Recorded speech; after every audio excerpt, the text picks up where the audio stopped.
بالله الذي نور قلوبنا بولاية محمد وآل محمد.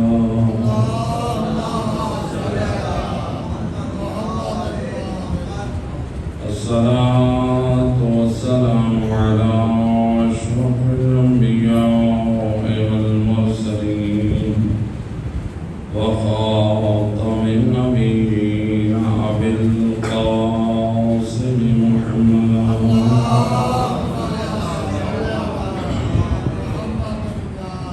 وأهل بيته الطيبين الطاهرين المعصومين المظلومين المنتجبين الذين أذهب الله عنهم الرجس وطهرهم تطهيرا.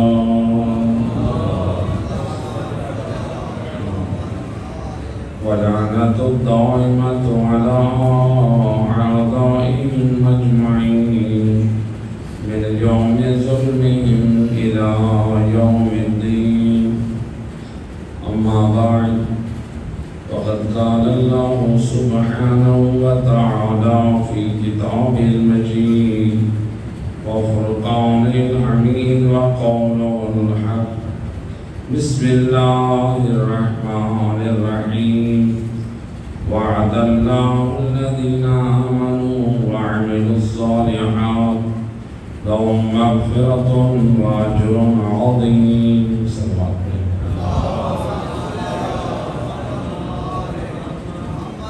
ارباب اعظام ہماری اس اشرے محرم الحرام کا آئے مجیدہ کی روشنی میں جو موضوع قرار پایا تھا وہ تھا ایمان اور عمل صالح.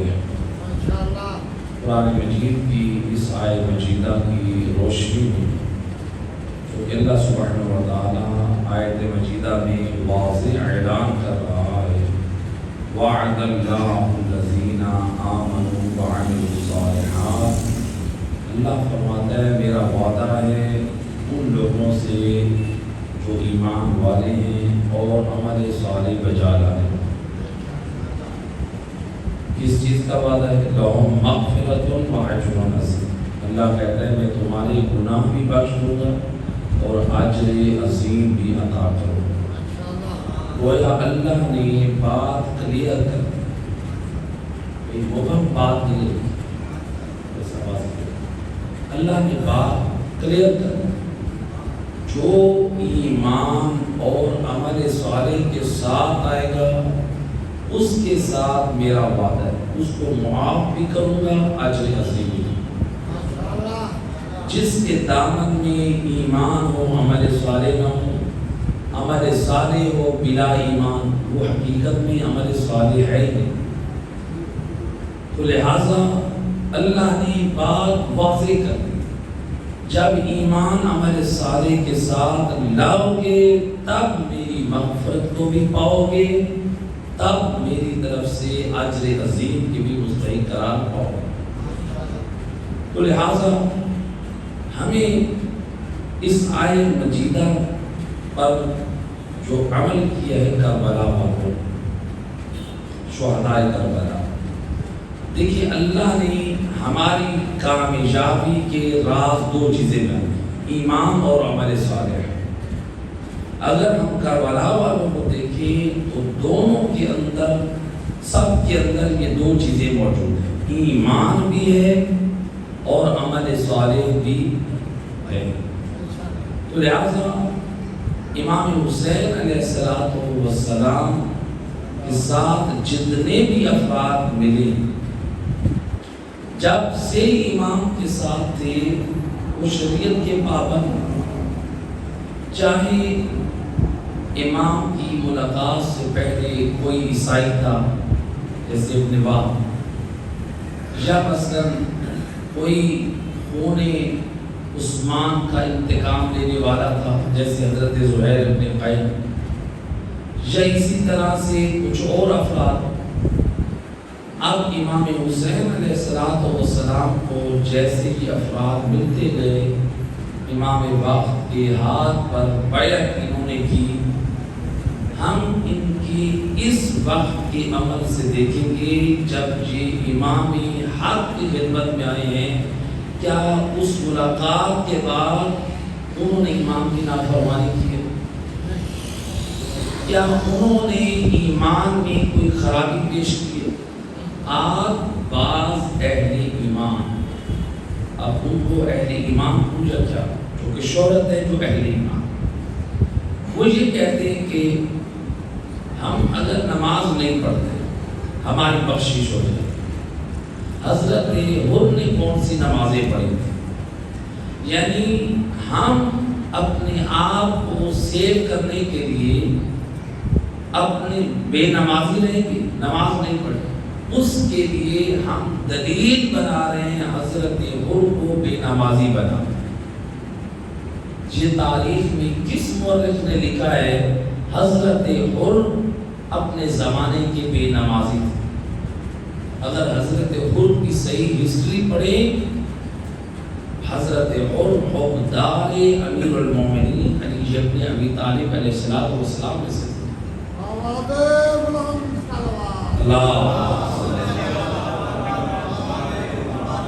خود آپ اس سے اندازہ کریں، حضرت حر کا ایک فرزند جو پہلے کربلا میں شہید ہوا، جس کو حضرت حر اپنی شہادت سے پہلے بھیجے، باپ بیٹا جب اکٹھے آئے تھے، البتہ تاریخ اعتبار سے کہ ساتھ غلام بھی آیا تھا یا نہیں، ساتھ بھائی بھی آیا تھا یا نہیں، لیکن ہم صرف یہ دو افراد کو دیکھیں۔ حضرت حر اپنی شہادت سے پہلے اپنے فرزند علی کو بھیجے۔ کیوں بھیجے؟ دیکھیں، امام حسین علیہ السلام کے پاس آ چکے، اب اپنے ایمان کے بچاؤ اور عمل صالح کو کس قدر معرفت کے ساتھ انجام دینا چاہتے ہیں۔ کیا فکر ہے حضرت حر کو؟ خود پہلے نہیں چاہ رہے، اس ڈر سے اگر میں پہلے شہید ہونے والوں میں بن جاؤں، چونکہ لشکر یزید کو چھوڑ کر میں آیا ہوں، میرے ساتھ میرا فرزند آیا ہے، کہیں ایسا نہ ہو میں تو سعادت ابدی حاصل کر لوں، لیکن میری شہادت کے بعد میرا بیٹا دوبارہ یزیدیوں کی طرف پلٹ جائے اور وہ ہمیشہ کے لیے جہنم میں چلا جائے۔ کس قدر اولاد کی آخرت کی بھی فکر کی حضرت حر نے۔ یہ امام حسین علیہ السلام کی خدمت میں پہنچنے کے بعد یہ فکر میں یہ پاکیزگی ہے، یہ نور ان کے اندر یہ پیدا ہوا کہ پہلے میرا فرزند شہید ہو، دوسرا یہ چاہتے تھے میں شہادت عظمیٰ کے درجے پہ فائز ہوں اور ہونا ہے، لیکن اس سے پہلے میرا فرزند نصرت امام کے لیے شہید ہو اور میں اس کی مصیبت پر صبر کر کے شہید ہوں، تاکہ میں خدا کی بارگاہ میں ڈبل اجر پا سکوں۔ ایک اپنے جوان بیٹے کی مصیبت پہ صبر تھا اور دوسرا نصرت امام حسین ابن علی کا۔ حضرت حر کی معرفت کمال کی ہے کربلا میں، اور ہم حضرت حر کو بے ایمان بنا کے کہیں کہ آج حضرت حر نے کون سی نمازیں پڑھی تھی؟ اگر حضرت حر کی اس ملاقات جو امام حسین علیہ السلام سے ہوئی، امام نے جب گھوڑوں کو پانی پلا دیا، امام کی جو سخاوت تھی، سب کو پانی پلا دیا، اس کے بعد امام علیہ السلام نے کیا فرمایا تھا؟ امام فرماتے جب نماز کا ٹائم ہوا، اے حر جاؤ مسلمان تم بھی ہو، جاؤ اپنے لشکر کو نماز پڑھو۔ ادھر سے امام کے قافلے میں اذان دی گئی، حضرت حر کیا کہتے ہیں؟ اب دیکھیں امام حسین اپنے راستہ روکنے والے کو کہنے کہ جاؤ نماز پڑھو، امام حسین کے لشکر کے لیے اذان دے دی گئی، امام حسین نماز کا کہہ رہے ہیں، حضرت حر نے کیا تھا جواب دیا، کہتے زہرا کے لاز اے فرزند رسول، نماز آپ پڑھائیں گے، ہم آپ کے پیچھے نماز پڑھیں گے۔ حضرت حر کہہ دیتے مجھے نمازوں کی ضرورت نہیں ہے۔ اب حضرت حر کے صرف اس اقدام سے جو ہسٹری سے دور ہے، تاریخ سے جو دور ہے، وہ حضرت حر پر غلط ایک تہمت لگا دیتے ہیں۔ حقیقت میں کیا ہے؟ حضرت حر کا یہ جو اقدام تھا کہ امام حسین علیہ السلام سے عداوت کی بنا پر تھا، کیا آل محمد کے گھرانے سے دشمنی رکھتے تھے؟ نہیں، حقدار علی ابن ابی طالب تھے، مولا علی کی محبت پہ اپنے پہلے بیٹے کا نام علی رکھا۔ اب حضرت حر کا تھے، حضرت حر اس وقت گورنمنٹ کے ملازم تھے، سپاہی سالار تھے۔ تو آج میں ایک مثال، آج کی مثال، مثلا جو موجودہ گورنمنٹ مسلم لیگ، کتنے گورنمنٹ میں جاب کرنے والے ہیں جو مسلم لیگ پہ راضی نہیں؟ تو اب ہم کیا کہیں گے؟ یہ ان کے ایمان پر ہے، یہ ان کے طرفدار۔ حضرت حر بھی اس وقت اگرچہ یہ معرفت ایمان کہ اس درجے پر نہ تھے، جن یہ دنیا کا عہدہ تھا، دنیا کی محبت میں، ایک منصب میں اس طرح سے وہ آگے بڑھ چکے تھے کہ اپنی ملازمت کے پیشے میں ان کو جو کہا گیا کہ جاؤ فرزند رسول کا راستہ روکو، تو انہوں نے اپنے منصب کو دیکھتے ہوئے راستہ روکا۔ لیکن جب اندر سے فکر بیدار ہوئی تو پھر اللہ نے ہدایت کا وسیلہ بنا، اور وہ بھی ہدایت کا وسیلہ کون سی چیز بنی؟ خود امام حسین علیہ السلام کا وہ جملہ، جب حضرت حر نے امام حسین کے گھوڑے کی لگام پکڑی تو امام نے فرمایا ساقلت کا ام کا یا حر، اے حر تیری ماں تیرے ماتم میں بیٹھے۔ امام نے یہ جملہ کیوں کہا؟ جب امام نے یہ کہا، حضرت حر کہتے ہیں اگر کوئی اور کہتا تو میں اس کو جواب دیتا، چونکہ آپ کی ماں زہرا ہے۔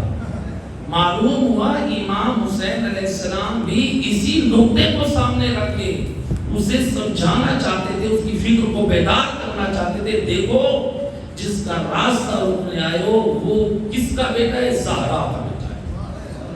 آج جس کی ماں کا احترام کر رہے ہو، تمہیں یہی تو تمہاری فکر کو بیدار کرنا چاہتا، اور یہی فکر وہ سوچتا رہا۔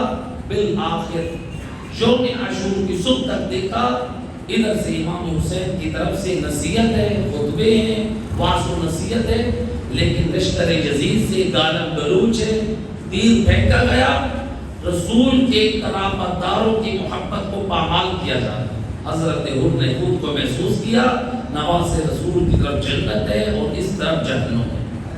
لہذا وہ فکر جو حسین نے بیدار کی تھی، کہاں بیدار کی تھی؟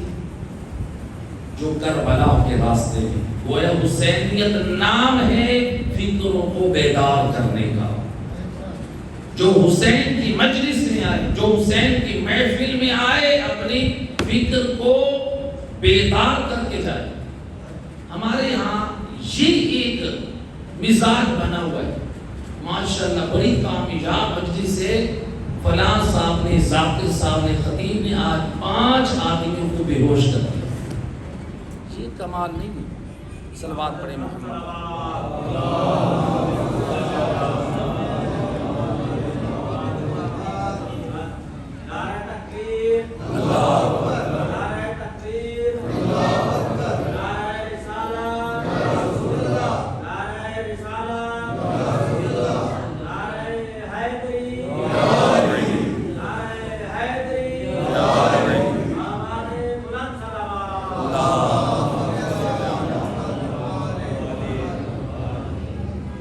مجالس عزا کا برپا کرنے کا مقصد یہ نہیں ہے کہ بے ہوش کر دیا جائے، بلکہ امام حسین علیہ السلام کی تحریک، امام حسین علیہ السلام کی جو تعلیمات، اس کا مقصد ہے ہوش میں لایا جائے، بے ہوش کرنا مقصد نہیں ہے۔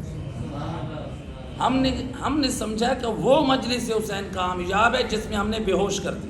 ٹھیک ہے، غم کے غلبے کی وجہ سے کوئی بے ہوش ہوا ہے، یقیناً وہ غم کا غلبہ ہے، باعث اجر و ثواب ہے، لیکن ہم یہ نہ سمجھیں وہ مجلس حسین کامیاب ہے جس میں لوگ بے ہوش ہو گئے، وہ مجلس حسین امام حسین کے نزدیک کامیاب ہے جس میں آپ لوگوں کو حضرت حر کی طرح ہوش میں لے آئے، جس طرح امام حسین حر کو ہوش میں لے کر آئے تھے جو غفلت کے پردے اس کے اوپر پڑے ہوئے تھے۔ ایک صلوات پڑھے محمد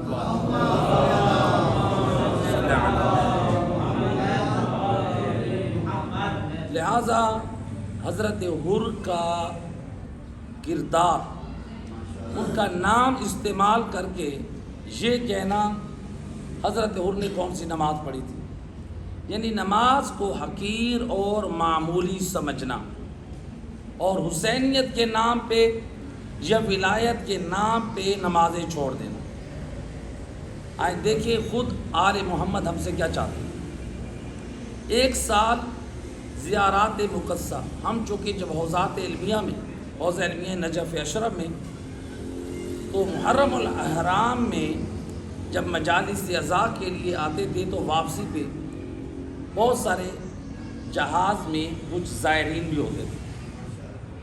تو ایک مرتبہ دبئی ایئرپورٹ پہ ایک شخص نے نماز پڑھی، باقی جو قافلہ تھا اس میں سے شاید ایک یا دو نے پڑھی، پورا قافلہ دبئی ایئرپورٹ پہ بغیر نماز کے بیٹھے۔ جب ان کو نصیحت کی گئی، دیکھو آپ امام حسین علیہ السلام کی زیارت کو جا رہے ہیں، امام حسین کی زیارت مستحب ہے اور نماز پڑھنا واجب ہے۔ جن میں سے ایک سید زادی، اسی ملتان شہر کی سید زادی عزادار مومنہ، کیا جواب دیا؟ نماز نہ پڑھنے کی دلیل کیا دی؟ کہا کہ کیسی بات کر رہے ہیں آپ؟ جناب زہرا نے اپنے لال کے عزادار کو جنت کی ضمانت دی۔ بی بی نے کہا ہے میرے لال پہ 2 آنسو بہا لو، میں تمہاری جنت کی ضامن ہوں۔ بے شک ہمارا ایمان ہے جو معرفت امام حسین کے ساتھ امام کی مظلومیت پہ گریہ کرے، جناب سیدہ اس کی جنت کی ضامن۔ کیا جناب زہرا نے یہ کہا ہے تم حسینیت کے نام پہ نمازیں چھوڑ دو، میں تمہاری جنت کی ضامن ہوں؟ یہ جناب زہرا کو بدنام کرنے والی بات ہے، یہ امام حسین علیہ السلام کے مقصد کو پامال کرنے والی بات ہے۔ اگر نماز اہم نہ ہوتی، کربلا میں ظہر کے وقت تک کم سے کم 50 اصحاب شہید ہو چکے ہیں جن کے لاشیں پڑے ہیں، اور امام حسین علیہ السلام اب اپنی امام سے بتائیں، ہم شہدائے کربلا جو امام حسین کے صاحب ہیں، ہم سارے ان کے عزادار ہیں؟ عزادار ہیں کہ نہیں؟ حضرت حبیب ابن مظاہر کے عزادار، حضرت حر کے عزادار، ان کے بیٹے کے عزادار، اور کتنے اصحاب امام حسین، ہم سب کے عزادار ہیں۔ ان کے مصائب کو سن کے ہم گریہ کرتے ہیں۔ صلوات پڑھے محمد۔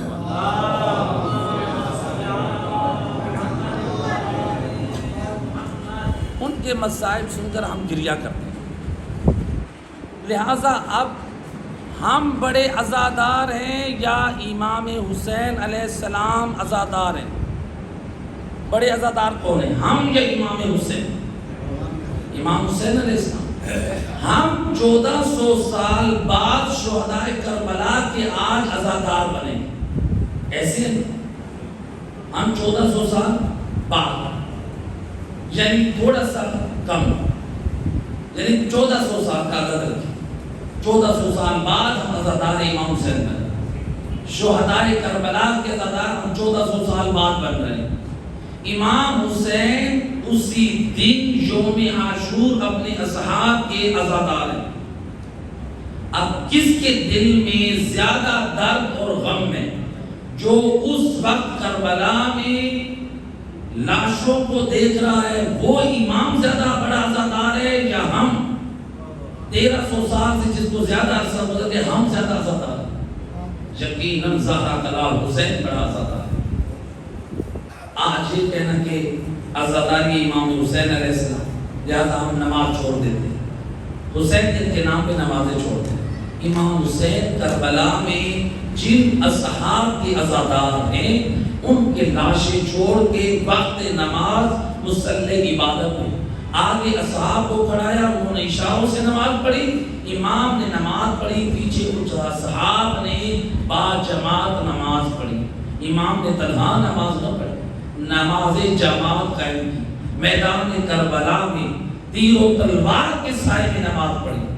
ہم ایسے نماز نہ پڑھے اور امام تیر و تلوار کے سائے میں نماز پڑھے۔ امام نماز کے لیے اصحاب کے لاشیں چھوڑ رہے، امام نے تو ان کے لاشوں کو بھی دفن نہیں کی۔ امام بتا رہے کہ نماز کس قدر اہم ہے، خبردار کبھی حسینیت کے نام پہ نمازیں نہ چھوڑنا۔ حسین کربلا میں اپنے اصحاب کی عزاداری چھوڑ سکتا ہے لیکن نماز نہیں چھوڑ سکتا، اور اگر کوئی حسینیت کے نام پہ نمازیں چھوڑے وہ سمجھ لینا بے ایمان اور بے دین ہے، اس کا حسینیت سے کوئی تعلق نہیں۔ لہذا کربلا ہمیں دین اور شریعت کا پابند بناتی ہے، دین اور شریعت کی معرفت سکھاتی ہے۔ کربلا میں دین کے کسی بھی کام کو دیکھنا چاہیے، ہمیں عملی طور پر حق نمونہ دکھایا گیا۔ کربلا حق نمونہ کربلا میں موجود ہے، اسلام کا ہر عمل اگر دیکھے تو کربلا میں نظر آتا ہے۔ لہذا نماز کو معمولی سمجھ آئیں جناب سیدہ کے حوالے سے، مثلا جو لوگوں میں فکر ہے کہ جناب سیدہ شفاعت کرا دے گی، ہمیں نماز کی ضرورت نہیں، خود جناب فاطمہ زہرا کی زبانی ہمارے لیے کیا میسج ہے۔ اللہم صلی علی۔ یقیناً بیوی اپنے لال کے عزاداروں کی بخشش کروائیں گی، لیکن بیوی نے اپنے لال کے عزاداروں کو میسج کر دیا۔ روایت ہے جناب فاطمہ زہرا سلام اللہ علیہا فرماتی ہیں میں نے اپنے بابا رسول اللہ سے سنا۔ اب دیکھیں جناب سیدہ کو اپنے بابا کی کون سی بات پسند ہے۔ ہمارے عرف میں معاشرے میں عام طور پہ کیا ہوتا ہے، والدین کی وفات کے بعد اولاد بیٹھ کے جب بات کرتے ہیں اپنے پیرنٹس کی تو کیا کہتے ہیں، ہماری اماں کی یہ بات بہت اچھی تھی، ہمارے ابا کی یہ بات بہت اچھی تھی۔ جناب سیدہ اپنے بابا رسول اللہ کی کس بات کو پسند کر رہی ہیں، صرف پسند نہیں کیا، اپنے بابا کی امت تک بابا کی اس بات کو پہنچایا۔ کون سی بات پسند کی اور پہنچایا؟ فرماتی ہیں میں نے اپنے بابا سے سنا جو شخص نماز کو حقیر اور معمولی سمجھتا ہے پروردگار اس کو 15 مصیبتوں میں مبتلا کرتا ہے۔ 15 مصیبت، جس میں سے فرمایا 6 مصیبتیں اس دنیا میں اس کو دی جاتی ہیں۔ 3 کا تعلق وقت موت ہے، 3 کا تعلق قبر کے ساتھ ہے اور 3 کا تعلق آخرت کے ساتھ۔ پہلی 6 فرماتی ہیں میرے بابا کا فرمان، میں نے اپنے بابا سے اپنے کانوں سے سنا، میرے بابا فرماتے جو نماز کو معمولی سمجھ کے چھوڑتا ہے اس کو پہلی سزا دنیا میں یہ ملتی ہے، بلا اس پر آتا ہے، اس کی زندگی کی برکت کم ہو جاتی ہے، اللہ اس کی زندگی میں برکت نہیں رکھتا، اس کی عمر کم ہو جاتی ہے۔ دوسرا فرمایا جو نماز کو معمولی اور حقیر جانتا ہے اس کا رزق پروردگار تنگ کر دیتا ہے۔ آج کتنے لوگ پریشان رہتے ہیں، کہتے ہیں کہ ہمیں کوئی وظیفہ بتائیں، کوئی ورد بتائیں، کوئی دعا بتائیں، روزی کے دروازے بند ہو چکے، ہمارا روزگار بڑھ جائے، برکت ملے۔ ایک شخص رسول اللہ کی خدمت میں آیا، یا رسول اللہ پریشان، 1 سال کی گندم گھر میں جمع کر کے رکھتا ہوں، 6 ماہ میرے گھر میں پوری نہیں ہوتی، یا رسول اللہ میرے گھر میں پریشان، جیسے آج ہر دوسرا کہتا ہے میرے گھر میں لڑائیاں ہو رہی ہیں، میرے گھر میں فقر و فاقہ ہے، میرے گھر میں بیماریاں ہیں، یہی شکایت نبی کو کرتا۔ سید الرسل سے یہ چاہتا ہے کوئی ورد، کوئی ذکر معلوم کرے۔ رسول اللہ فرماتے ہیں شخص بتاؤ کیا تم نماز پڑھتے ہو؟ جی الحمدللہ۔ تمہاری اولاد اور بیوی؟ یا رسول اللہ وہ بھی پڑھتے ہیں۔ تمہارے ہمسائے؟ یا رسول اللہ وہ بھی پڑھتے ہیں۔ روایت کا جملہ۔ سید الرسل نے جب یہ سنا یہ بھی نمازی، اس کی اولاد بھی نمازی، اس کی زوجہ بھی نمازی، اس کے ہمسائے بھی نمازی، ایک مرتبہ رسول اللہ پریشان ہو، یہ سب نمازی پھر ان کے گھر میں مصیبتوں اور آفتوں نے رخ کیوں کیا ہے؟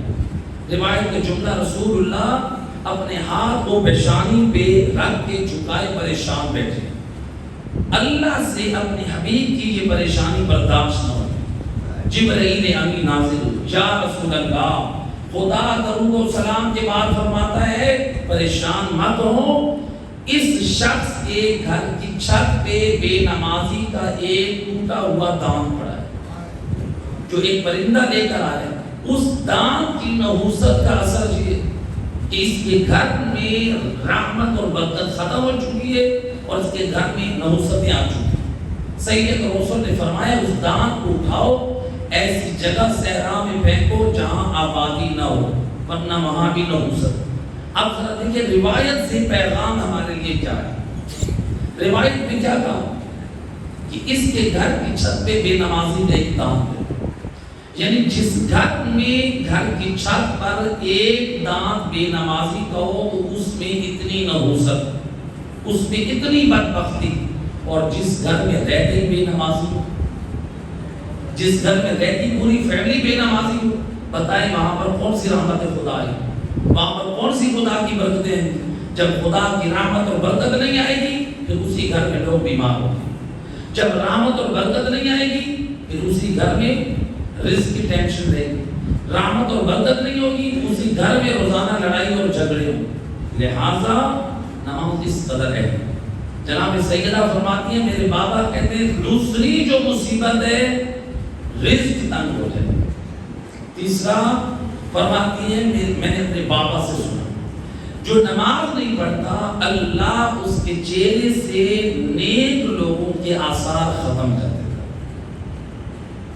اس کے چہرے پہ نیک لوگوں کے آثار نہیں رہتے۔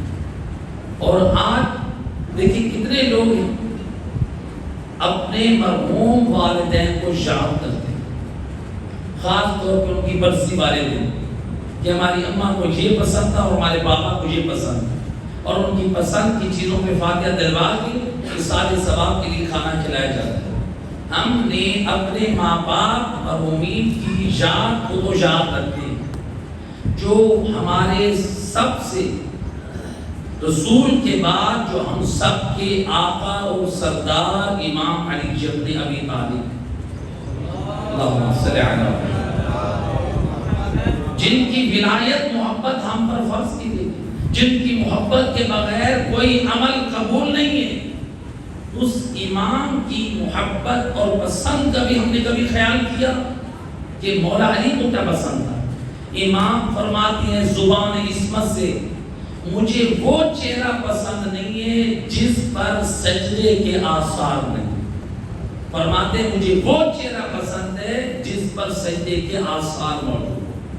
اب ذرا بتائیں ہم اپنی اور اپنے بزرگوں کی پسند کو یاد کریں، امام علی کون سا چہرہ پسند کر رہے ہیں؟ آج ہم ولایت کے نام پہ نمازیں چھوڑ دیں، لہذا شریف لوگوں کے آثار بے نمازی کے چہرے سے ختم ہو جاتے ہیں۔ یہ تیسری مصیبت ہے۔ نمبر 4 جناب سیدہ فرماتی ہیں میرے بابا نے فرمایا اس شخص کا کوئی عمل قبول بھی نہیں ہے اور اس کے عمل کا کوئی اجر بھی پروردگار نہیں دیتا۔ اب دیکھیں ذرا اس جملے کی طرف غور کرتے ہیں، صلوات پڑھیں محمد۔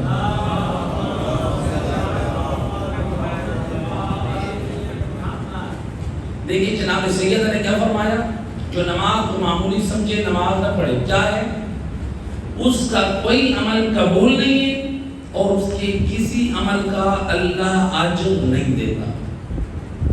جناب سیدہ کہتے ہیں یعنی کیا مطلب؟ جناب سیدہ فرما رہی ہیں جو نماز نہیں پڑھتا، توجہ چاہتا ہوں، جو نماز نہیں پڑھتا حج کرتا ہے، بیوی نے کیا جواب دیا؟ اس کا حج قبول بھی نہیں ہے، اس کا اجر بھی نہیں۔ کیوں؟ وہ حاجی ہے، نمازی نہیں۔ جناب سیدہ نے کیا میسج دیا؟ جو روزہ رکھے نماز نہ پڑھے، اس کے روزہ قبول بھی نہیں ہے اور اس کا اجر بھی نہیں۔ کیوں؟ خدا کو وہ روزے دار پسند ہے جو نمازی بھی ہو۔ جناب سیدہ رسول اللہ کی زبانی بتا رہی ہیں کہ ہر عمل کے قبول ہونے کے لیے نماز کا ہونا ضروری ہے۔ لہذا کوئی شخص حج کرے نماز نہ پڑھے، نہ قبول نہ اجر، روزہ رکھے نماز نہ پڑھے، نہ قبول نہ اجر۔ اسی طرح سے زیارت امام حسین پہ جائے، جناب سیدہ کہیں میری جرت نہیں ہے میں کہوں کہ اگر کوئی نماز نہیں پڑھتا اس کی زیارت امام حسین قبول نہیں ہے اور اس کا کوئی اجر نہیں ہے، میں کون ہو سکتا ہوں؟ بنت رسول جناب فاطمہ زہرا زبان عصمت سے کہہ رہی جو نماز نہیں پڑھتا اس کا کوئی عمل قبول نہیں ہے۔ یعنی کیا مطلب؟ نہ وہ میرے لا حسین کی زیارت کرے، اس کی زیارت بھی قبول نہیں ہے اور اس کو کوئی اجر بھی نہیں ملتا۔ اگر اسی حدیث کی مزید ہم وضاحت کریں، بی بی آگے بڑھ کے کیا فرماتی ہے؟ نماز نہ پڑھے میرے لاکھ کے فرش عذاب پہ آ کے روئے، اس کو نہ اس کا کوئی اجر ملے گا نہ اس کا یہ عمل قبول ہوگا۔ مجھے جرت نہیں ہے کہ میں کہوں حسین کا عزادار حسین کے غم میں بیٹھے اس کا وہ آنسو قبول نہیں ہے، کوئی اجر نہیں، میری جرت نہیں ہے۔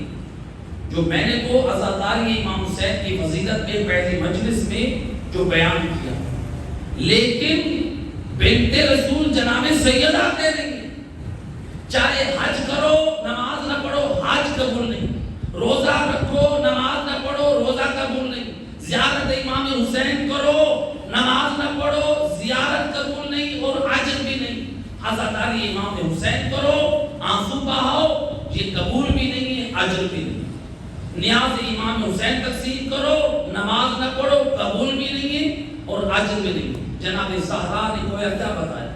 اے میرے لال حسین کی عزادار اپنی عزاداری کو قبول کروانا چاہتا ہے، اپنے آنسو کو قبول کروانا چاہتا ہے، میرے لال حسین کی زیارت کو قبول کروانا چاہتا ہے تو نمازی بھی بن گیا عزادار بھی بن گیا، نمازی بھی بن گیا زائر بھی بن گیا، نمازی بھی بن گیا میرے حسین کا حقدار بھی بن گیا، پھر تیرا ہر عمل انشاءاللہ قبول کیا جائے۔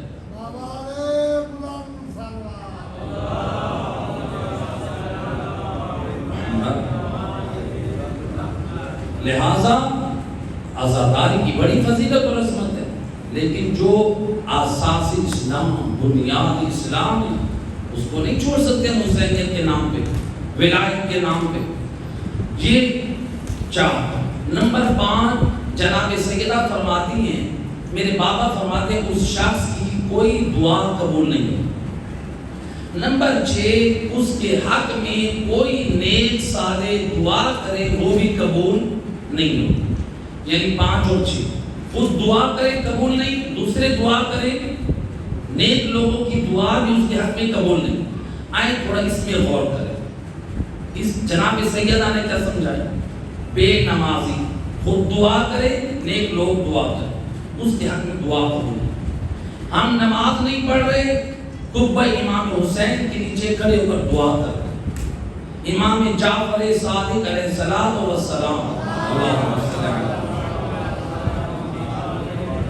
کہ شہادت امام حسین کے بعد اللہ نے اپنے اوپر کچھ حق قرار دی۔ ایک حق یہ جو قبہ امام حسین کے نیچے کھڑے ہو کر دعا کرے اللہ اس دعا کو رد نہیں کرتا، یعنی وہ مقام اس قدر مبارک ہے۔ لیکن ہم یہ تو کہیں قبہ امام حسین کے نیچے دعا قبول ہے، کعبے کا غلاف پکڑ کر روئیں دعا قبول ہے، رسول اللہ کی زری کو جالی کو پکڑ کر رو کر دعا کریں دعا قبول ہے، امام علی کی زری کے سامنے رو کر ہم دعا کریں دعا قبول ہے۔ یقیناً یہ مقدس مقام ہے، محمد وآل محمد کا واسطہ دے کر اگر خدا سے دعا کریں یقیناً خدا قبول کرتا ہے۔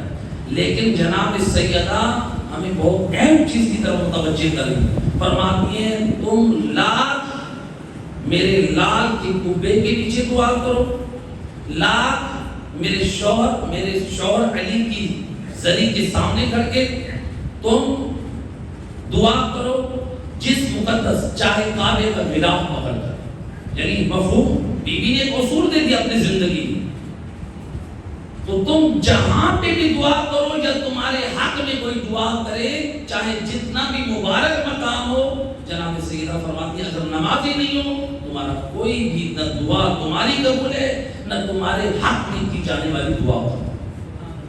اب کتنے لوگ کہتے ہیں آ کر کہتے ہیں قبلہ ہم بہت پریشان ہیں، کربلا گئے بڑی دعائیں کی، امام رضا کہرم میں گئے رو رو کے دعائیں کی، ہم نے بڑے بڑے بزرگوں سے جا کے کہا دعائیں کریں، کعبے کا غلاف پکڑ کے رو رو کے ہم نے دعائیں کی، پتہ نہیں کیا وجہ ہماری دعائیں قبول کیوں نہیں ہو رہی۔ اگر ہم زندگی میں نماز کی پابندی نہ کریں، نماز میں کوتاہی کریں، تو یاد رکھیں یہ میرا جملہ نہیں، کسی مفتی کی بات نہیں، کسی عالم کی بات نہیں، جناب زہرا زبان عصمت سے فرماتی ہے، میرے بابے کا فرمان ہے، جو نماز نہیں پڑھتا معمولی سمجھتا ہے، نہ اس کی اپنی دعا قبول ہے، نہ اس کے حق میں کی جانے والی دعا قبول ہے۔ یہ 6 مصیبتیں جو لوگ نماز کو معمولی سمجھ کے چھوڑ دیتے ہیں۔ پھر فرماتی ہیں کہ جو نماز کو معمولی سمجھتے ہیں اس کو وقت موت 3 مصیبتیں آتی ہیں۔ پہلی فرمایا ذلت کی موت مرتا ہے، ذلت کی موت، دردناک موت، سخت موت، وقت موت، جو اللہ کو کے حق کو ادا نہ کرے کہ ملائکہ بھی اس کے حق کی رعایت نہیں کرتے۔ اس لیے اللہ کے رسول حضرت محمد مصطفیٰ صلی اللہ علیہ وسلم فرماتے ہیں جب مومن نماز پڑھتے ہیں ہر نماز کے بعد عزرائیل مومن سے مصافحہ کرے، گویا مومن کی اور فرشتے کی دوستی ہو جاتی ہے، اور وقت موت جب فرشتہ آتا ہے تو وہ نرمی سے روح قبض کرتا ہے، کیوں؟ تو نے زندگی میں اللہ کے حق کو ضائع نہیں کیا، آج تیرا حق ضائع نہیں ہوگا، لہذا وقت موت فرمایا کہ ذلت اور خواری کی موت مرتا ہے جو نماز کو معمولی سمجھے۔ نمبر 2 کہا کہ یہ شخص اس دنیا میں جب جائے گا تو بھوکا جائے گا، اس کو لاکھ کھانے کھلا دیں لیکن جو اس کی کیفیت ہوگی وہ بھوکوں والی ہوگی۔ اور پھر تیسرا آپ نے فرمایا یہ پیاسا مرے گا، روایت کا جملہ فرمایا کہ اگر دنیا کی تمام نہروں اور دریاؤں کا پانی پلا دیا جائے تب بھی یہ شدت پیاس سے مرے گا۔ یہ دنیاوی موت کے وقت کا عذاب۔ اس کے بعد جناب سیدہ فرماتی ہیں 3 جو قبر میں مصیبتیں پیش آنے والی، اس کی قبر میں ایک فرشتہ اس کو فشار کرتا ہے، فشار قبر، بے نمازی کو فشار قبر ہوتا رہتا ہے۔ نمبر 2 اس کی قبر تنگ ہوتی ہے۔ نمبر 3 اس کی قبر تاریک اور ہولناک ہوتی ہے۔ یہ 3 عذاب قبر کے۔ اس کے بعد 3 عذاب، 3 بلائیں جو آخرت میں آتی ہیں۔ فرماتی ہیں پہلی جو مصیبت ہے میدان معاشر میں، انبیاء ہوں گے، اوصیاء ہوں گے، اولیاء، پورا عالم معاشر، اس بے نمازی کو فرشتے گھسیٹ کر حساب کے مقام پر لے جائیں اور اس کی یہ حالت پورا عالم معاشر دیکھے گا۔ سورہ رحمان جو ہمارے یہاں یہ مشہور ہے، اچھا لوگوں میں یہ بڑا جو ایک چیز موجود ہے کہ سورتوں کے مختلف نام بنا کے ہم یاد کرتے ہیں، ہم سمجھتے ہیں کہ یہ معلومات ہمیں فائدہ دیں گی۔ اگر وہ سورتوں کے مختلف نام آپ یاد نہ کریں قیامت والے دن آپ سے نہیں پوچھا جائے گا، لیکن جو سورتوں میں ہمیں پیغام دیا گیا اس پر عمل نہ کیا اس کے بارے میں ضرور پوچھا جائے گا۔ مثلا لوگوں میں مشہور ہو گئے سورہ رحمان قرآن مجید کی دلہن ہے، ٹھیک ہے، اگر دلہن ہے تو آپ نے کیا کرنا، سورہ رحمان کے پیغام کی طرف توجہ کریں، صرف نام یاد کرنا کمال نہیں ہے۔ سورہ رحمان میں اللہ واضح کہہ رہے ہیں یعرف المجرمون بسیماہم ویؤخذ بالنواصی والاقدام، قیامت کے دن مجرمین اپنے چہروں کی علامتوں سے پہچانے جائیں گے۔ قرآن سورہ رحمان قرآن کا پیغام، مجرمین اپنے چہروں کی علامتوں سے پہچانے جائیں گے۔ یہ کون سا گناہ کرتے، یہ عورتیں یہ بے پردہ عورتیں، یہ مرد بے نمازی، یہ عورتیں بے نمازی، یہ زنا کی طرف جانے والے، یہ شراب پینے والے، یہ چوری کر کے کھانے والے، یہ حرام مال کھانے والے، یہ موسیقی اور گانا سننے والے، یعنی وہ ساری علامات مجرمین کے چہروں پر ظاہر ہوں۔ اب قرآن کیا کہہ رہا ہے؟ یعرف المجرمون بسیماہم، اپنے چہروں کی علامتوں سے مجرم پہچانے جائیں گے۔ اس کے بعد فرمایا فَيُؤْخَذُ بِالنَّوَاصِي وَالْأَقْدَامِ، یہ جو مجرم ہیں، چاہے بے نمازی، بے پردہ عورتیں، حرام اور گناہ کرنے والے مرد اور عورتیں، ان سب کے ساتھ کیا ہوگا؟ فَيُؤْخَذُ بِالنَّوَاصِي، ان کے سر کے آگے کے بالوں سے فرشتے پکڑ کر ان کو گھسیٹیں گے۔ فَيُؤْخَذُ بِالنَّوَاصِي وَالْأَقْدَامِ، ان کے سر کے آگے کے بالوں سے اور پاؤں سے پکڑ کر ملائکہ میدان معاشر میں گھسیٹیں گے۔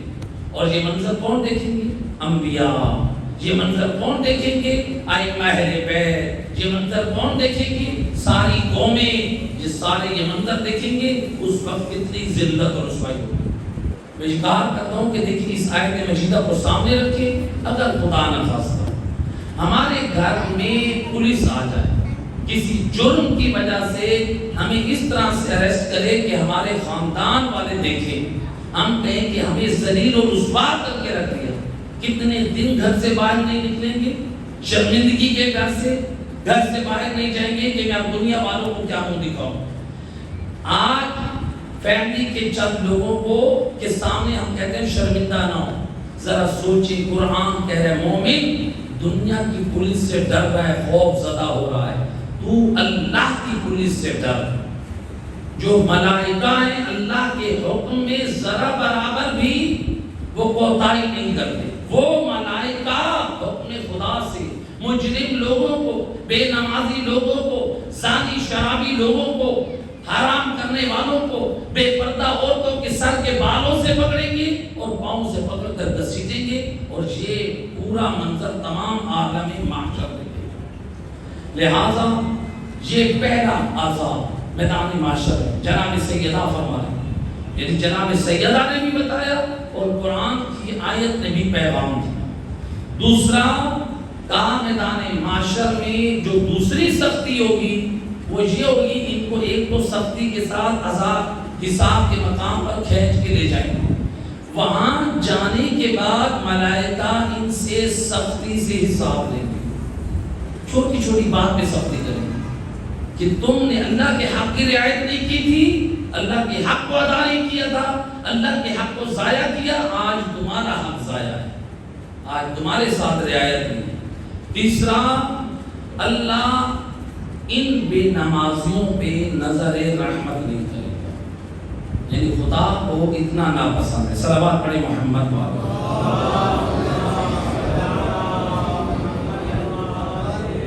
بارے دیگر باواز بلند سلام۔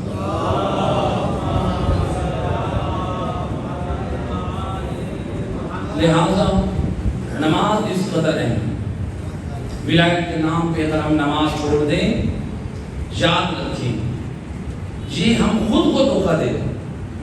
قرآن پڑھیں سورہ مدثر، جس سورت کے نام پہ اکثر لوگ اپنے بچوں کا نام رکھتے ہیں کہ ہم نے رسول اللہ کے نام پہ، ہم نے سورت کے نام پہ اپنے بچے کا نام رکھا، جبکہ اس سورت میں اللہ کیا کہہ رہا؟ اللہ نے واضح پیغام دے دیا، فی جنات یتساءلون عن المجرمین، جنتی لوگ مجرم جہنمی گناہگار لوگوں سے سوال کریں گے، ما سلککم فی سقر، اے بد نصیبو تمہیں کون سا عمل جہنم میں لے کر آیا؟ کیا جواب دیں گے اہل جہنم؟ یہ نہیں کہیں گے اہل جہنم، یہ نہیں کہیں گے جن سے جنتی پوچھیں گے میں فرعون تھا، میں شمر تھا، میں یزید تھا، میں نمرود ہوں، میں فلاں ہوں، وہ تو سارے جہنم میں جائیں گے۔ یہ دل کون ہے؟ یہ ایمان والے ہیں جن سے جنتی لوگ سوال کر رہے ہیں، جو ان کے رشتہ دار ہوں گے، کسی کا بھائی ہوگا، کسی کا باپ ہوگا، کسی کی بہن ہوگی، کسی کی بیوی ہوگی، کسی کا ماموں، کسی کا چچا، جو جاننے والے ہیں، چونکہ یہ جنت میں ہیں، ان کی فیملی کے کچھ لوگ جو جہنم پوچھیں گے ما سلککم فی سقر، اے بدبختوں کون سی چیز تمہیں جہنم میں لے کر آئی؟ کیا جواب دیں گے؟ قرآن کی آیت لم نکو من المصلین، ہم نماز پڑھنے والوں میں سے تھے۔ دنیا میں سارے کام کرتے تھے، نماز کے لیے وقت نہیں تھا۔ دوستوں کے ساتھ موبائل پر چیٹ کرنے کے لیے وقت ہے، موبائل پر گیم کھیلنے کے لیے وقت ہے، موبائل پر ڈرامے اور فلمیں دیکھنے کے لیے وقت ہے، ٹی وی کے سامنے بیٹھ کر فضولیات پروگرام ٹک ٹاک اور جس میں بیہودہ چیزیں استعمال کرنا، ان سب کے لیے وقت ہے۔ اگر وقت نہیں ہے تو نماز کے لیے، نماز کو معمولی سمجھ رہے۔ بس آخری پیغام محرم الحرام، یاد رکھیں اس میں مقصد امام حسین کو زندہ کریں، امام حسین کے مقصد کو عام کریں۔ قبر رسول پر امام حسین نے جملہ جو کہا تھا، نانا انی احب الامر بالمعروف وانہا عن المنکر، نانا میں امر بالمعروف اور نہی عن المنکر سے محبت کرتا ہوں۔ اگر ہمیں حسین سے محبت ہے تو پھر حسین کی پسندیدہ چیز کو اپنے دوستوں میں عام کیجیے، اپنے رشتہ داروں میں عام کیجیے، اپنے خاندان میں عام کیجیے۔ مقصد حسینیت یہ ہونا چاہیے۔ ماہ محرم میں یعنی امام حسین نے جو ہمیں کربلا میں پیغام، تو لہٰذا امر بالمعروف کے ذریعے سے جن گھروں میں لوگ نماز کے پابند نہیں ہیں، دین کے پابند نہیں ہیں، شریعت کے پابند نہیں ہیں، ان کو حکمت سے دعوت دیں۔ کربلا میں بڑے پاک نمونے موجود ہیں، لہٰذا آپ دیکھیں شب عاشور امام حسین نے سارے اپنے اصحاب کو جنت دکھا دی۔ تاریخ میں امام حسین نے سب کو خبریں دی، شب عاشور تم بھی جنت میں جاؤ گے، سب شہید ہو جائیں، جنت کی بشارت ہے۔